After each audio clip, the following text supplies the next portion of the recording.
G6 news में सभी दर्शकों का फिर से एक बार स्वागत है। मैं हूं आपके साथ अदनान राज। दर्शकों, बहुत ही महत्वपूर्ण खबर को लेकर आपके सामने हाजिर होना हुआ है, तो आइए नज़र करते हैं आज की उन खबर की ओर।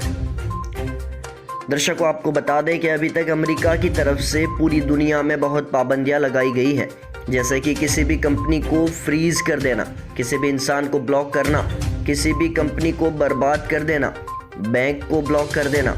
ऐसी कई पाबंदियां अब तक अमेरिका की तरफ से लगाई जा चुकी है, जिससे अगला इंसान या अगला देश पूरी तरह से बेकार हो जाता है। अमेरिका की इन सब हरकतों से वो महासत्ता कहलाता है, लेकिन दर्शकों, इस बार एक उल्टा खेल तुर्की ने खेला है, जिससे अमेरिका को बहुत ही बड़ा झटका लगा है। इसमें तुर्की ने अमेरिका की कंपनी को पूरी तरह से सीज कर दिया और 700 से ज़्यादा लोगों को बैन कर दिया है। जी हाँ, ये अब तक का सबसे बड़ा झटका अमेरिका के लिए है कि अब अमेरिका और तुर्की के हालात इससे और भी ज़्यादा बिगड़ सकते हैं।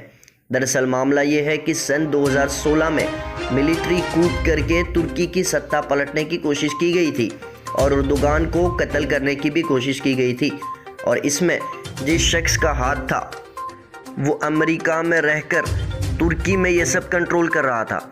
अब तुर्की ने उस कंपनी का नाम लेकर बताया है कि ये कंपनी उस ऑर्गेनाइजेशन को फंड कर रही थी कि जो तुर्की के अंदर सत्ता पलटने की कोशिश कर रहे थे, टेररिस्ट को सपोर्ट कर रहे थे, और उस कंपनी का नाम है शिकागो बेस्ड नाइग्रा फाउंडेशन।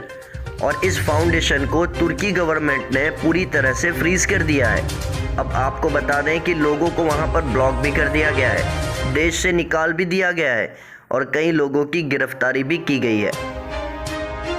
दूसरी बड़ी खबर दर्शकों, जब से इस देश में भारतीय जनता पार्टी की सरकार आई है, तब से कोई न कोई हादसे दिखाई देते नजर आ रहे हैं और इस पर कोई कार्रवाई की जा रही है ऐसा नजर नहीं आ रहा है। फिर एक बार भगवादारी गुंडों से आतंक मचाया गया है।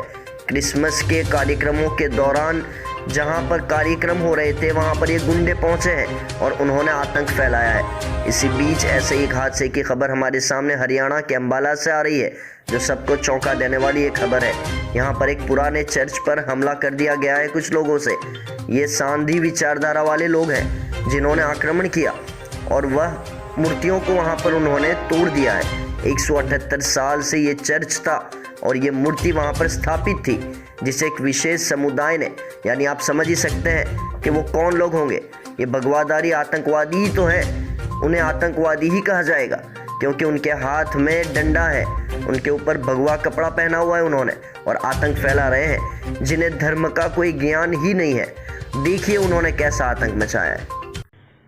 तो दर्शकों, बहुत जल्द आपके सामने लौटेंगे दूसरी नई खबरों को लेकर। तब तक के लिए देखते रहिए G6 न्यूज़।